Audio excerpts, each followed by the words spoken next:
Hey there, guys. Chet here. Today I'm going to help you clear up a common design question. When should you use Figma and when should you switch to FigJam?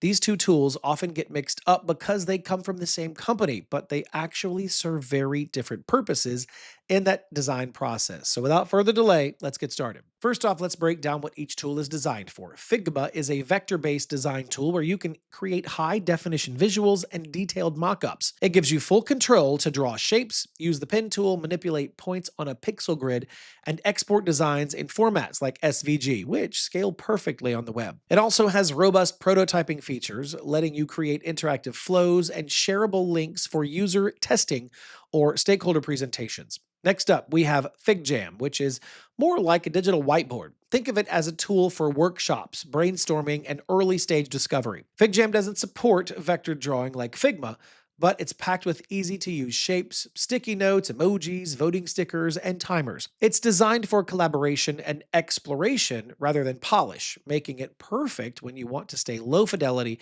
and focus on gathering ideas or mapping out rough flows. Now, let's talk about when to use each tool. If you think of the design process in two parts, discovery and refinement, FigJam is perfect for the discovery phase. This is when you're brainstorming ideas and mapping out timelines or organizing research. FigJam's simple tools and endless canvas let you work quickly without getting caught up in the details.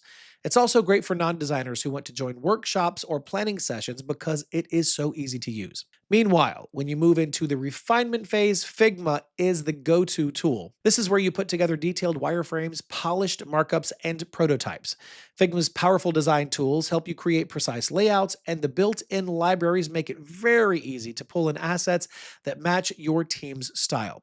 Now, when it's time to share your work, you can set up clickable prototypes and send links for feedback or user testing. In addition, Figma is amazing for presenting your work. It has preset frame sizes like 16 by 9 so that you can design presentation slides right in the app. Use the play mode to show off your slides in meetings. It is a great tool for the final stages of design when everything needs to look polished and professional.